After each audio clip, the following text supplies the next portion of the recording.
ભાવનગર મહાનગરપાલિકા ચૂંટણીમાં કોંગ્રેસને મોટો ઝટકો લાગ્યો છે। કુંભારવાડા વોર્ડ નંબર 2ના કોંગ્રેસ ઉમેદવાર અરવિંદ પરમારનું ઉમેદવારી ફોર્મ રદ કરવામાં આવ્યું છે। માહિતી મુજબ ફોજદારી ગુનામાં સજા સંબંધિત એફિડેવિટમાં ખામી હોવાના કારણે આ કાર્યવાહી હાથ ધરાઈ છે। આ અંગે આરઓ એપી વ્યાસ દ્વારા ફોર્મ રદ કરવાનો નિર્ણય લેવામાં આવ્યો છે।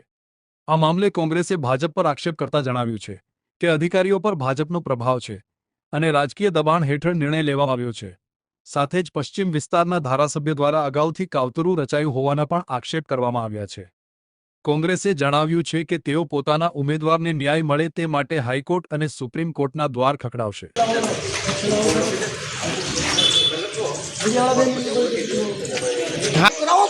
હું તમને કહું, ટ્રાફિક પોલીસ વાળાને જો દંડ કરવો હોય તો ગમે એમ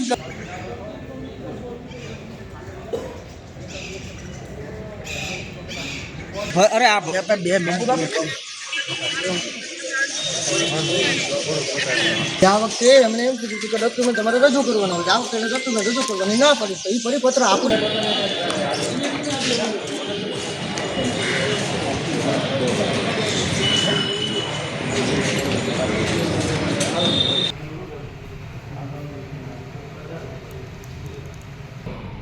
તમારી રજૂઆત પૂરી થઈ હોય તો તમે બહાર જઈ શકો। ના સાહેબ, મારી હવે એક છેલ્લી વાત છે। યસ, બોલો। આ વાત તો સાચી ને કે એને સોગંદનામામાં છુપાવ્યું એટલે તમે રદ કર્યું, અને ભાજપના ઉમેદવારે સોગંદનામામાં છુપાવ્યું એનું તમે મંજૂર કર્યું। યસ યા નો? બોલો ધીરેથી બોલો પ્લીઝ। નો યસ તમે દબાવવાની વાત ન કરો। યસ એનો પ્રશ્ન જવાબ દો। યસ પ્લીઝ આ ધીરે બોલો। ઓકે આ ધીરે બોલો। હવે આપને શાંતિપૂર્વક સાહેબ સાંભળો। એનો મતલબ એવો નહીં કે તમે ઊંચા અવાજે બોલો અને મને દબાવવાનો પ્રયત્ન કરો એવું નહીં। યસ યા નો? તમે સાંભળો। તમારે ભાજપથી દબાવવાનો અમારી નહોતો આવો આવતો। જે કોઈ પણ ડિસિઝન હતો એ મેં લેખિત આપ્યો છે અને એનું રોજકામ પણ થયેલું છે અને સંપૂર્ણ પ્રક્રિયાનું મેં રોજકામ કરેલું છે। તમને મારા સામે કોઈ પણ મારા નિર્ણય સામે કોઈ પણ તમારો સાહેબ વાંધો તમારા નથી। નિર્ણય સામે વાંધો નથી, તમને એમ પૂછીએ છીએ કે એમનું સોગંદનામું સાહેબ મને શાંતિથી સાંભળો તમે મને શાંતિથી રજૂઆત કરો। સાહેબ પ્લીઝ રજૂઆત કરો। અત્યારે ચૂંટણી પ્રક્રિયામાં હું કોઈ પ્રશ્નનો જવાબ આપવા ઓકે તૈયાર સાહેબ, નથી। હું રજૂઆત કરું છું। યસ, બોલો તમે રજૂઆત તમારી કરો। સાહેબ અમારા ઉમેદવારનું તમે ફોર્મ રદ કર્યું। અરે પણ સાહેબ કુંભારવાડા 2 નંબરના વોર્ડમાં સાહેબ બીજેપીના 4 ફોર્મ સાહેબ રદ થાય એવા છે, બધા સાહેબ તમે પાસ કરી નાખ્યા, અને સાહેબ બીજા કોના રદ થાય? કોંગ્રેસ વાળાના છે। લાવો જલ્દી હું કેમ રદ કરી શકું અને હું કેમ ઉપર ખુશ થઈ જાઓ? હવે સાહેબ આવું સાહેબ મને હું તમને કહું, આ એફિડેવિટ ઉપર જ એણે જે માહિતી છુપાવી એટલે હું રદ કર્યું। ભાજપ સામે એપ્લિકેશન લીધું, ભાજપના ઉમેદવાર સામે, એમના હરિભંગ સામે, તો સાહેબ અમને એમ કહે છે કે તમે કોર્ટમાં જાઓ, અમારો નિર્ણય છે, મારો પાવર છે, હું પાસ કરીશ। હવે એનો એનો સત્તા બનેલી છે। આ એક છે સાહેબ, અમે સત્તા છે એપ્લિકેશનમાં માહિતી છુપાવેલી છે। હવે તમે સાહેબને પૂછો કે હાચું આ નકર એને પ્રૂફ દેખાડીએ તમને અને એક નહીં આવું 15 પ્રૂફ આપીશ, કેટલા પ્રૂફ છે? 15 ઉમેદવારોના ભાજપના પ્રૂફ આપીશ। આ સાહેબ તો તમને મારી સામે કોણે સાહેબ તમારો વાંધો લીધો તો? તમે હે તમે કેમ ન કર્યો? આ તો સાહેબ તમે કેમ ન કર્યું તો? મારા કેસમાં સાહેબ તમે બધું ગોતી કાઢો છો કે આનું ફોર્મ રદ કેમ થાય? સાહેબ બિલોની કાચ મૂકી જુઓ છો ત્યારે સાહેબ બોલામાં તો પહાડ જેવડું લખ્યું છે એ સાહેબ તમને ધ્યાનમાં નથી આવતું। સાહેબ હું તમને એઝ એ લોયર તરીકે પૂછું છું। બીજી વાત છે, એ રીતે આપણે જોવા જાવ તો મારા ફોર્મમાં એક પણ પ્રકારની ક્ષતિ નથી।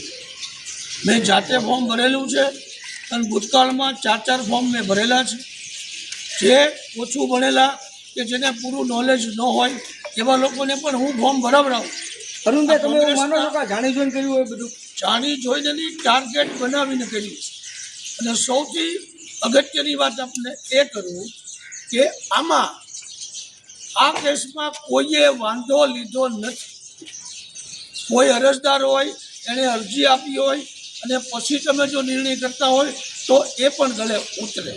કોઈએ વાંધો લીધો નથી, માત્ર ને માત્ર ટાર્ગેટ બનાવી ભાવનગરના 2 નંબરના કુંભારવાડા વોર્ડમાં ભારતીય જનતા પાર્ટી હારી જવાની છે।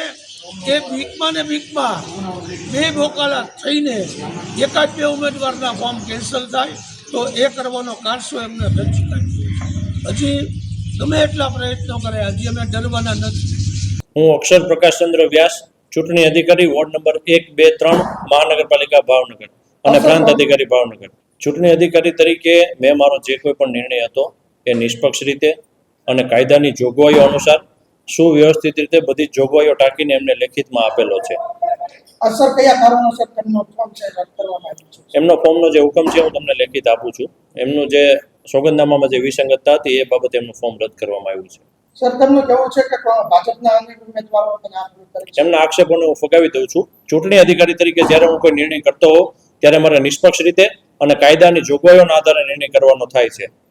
જે અત્યારે ચૂંટણીની આજરોજ ફોર્મની ચકાસણી હતી તેમાં ભારતીય જનતા પાર્ટીના 52 ઉમેદવારોના ફોર્મ આપણે જોવા જઈએ તો કોઈ પણ ફોર્મમાં પૂરતા પ્રમાણમાં પૂરી પૂર્તતા નહોતી, દરેકના પૂરતા ડોક્યુમેન્ટ નહોતા. આમ છતાં સ્થાનિક ચૂંટણી અધિકારીઓ કે જે ભાજપના ઈશારે કામ કરતા હોય, ભાજપનો ખેસ પહેરીને કામ કરતા હોય, તે રીતે કોઈ વ્યક્તિ કે અરજદાર, કોઈ ફરિયાદી, કોઈના વાંધા વચકા ન હોય તે રીતે અધિકારીઓ દ્વારા અમારી સામે વાંધા કાઢવામાં આવે છે કે તમારા ફોર્મમાં આ નથી, તમારા ફોર્મમાં.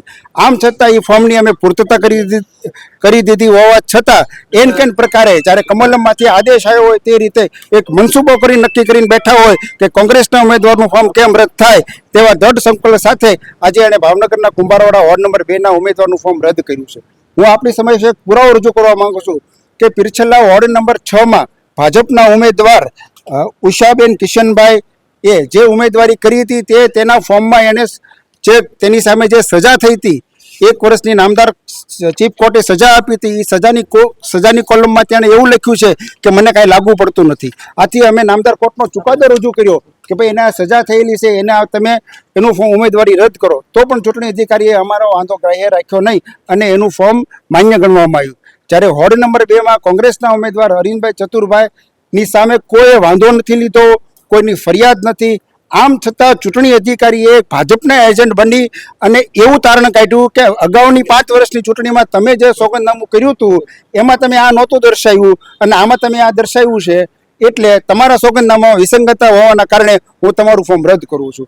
એટલે આ નિર્ણય માત્ર ને માત્ર ચૂંટણી અધિકારીની મનસુબીનો નિર્ણય છે, કમલમના આદેશથી થયેલો નિર્ણય છે, ભારતીય જનતા પાર્ટીના કેબિનેટ મિનિસ્ટર જીતુભાઈ વાઘાણીના ઈશારાથી કરવામાં આવેલો નિર્ણય છે. હું સ્પષ્ટપણે માનું છું ભારતીય જનતા પાર્ટીની અત્યારે ભાવનગરમાં સમગ્ર શહેરની અંદર જે રોષ અને આક્રોશ પ્રજામાં જોવા મળ્યો છે તેનો તાગ તેમને મળી ગયો હોય, તેથી આવા કાવતરા કરવામાં ભાજપ હંમેશા સફળ રહ્યું છે. તેના ભાગરૂપે આ કોંગ્રેસના ઉમેદવારનું ફોર્મ રદ કરવામાં આવ્યું છે.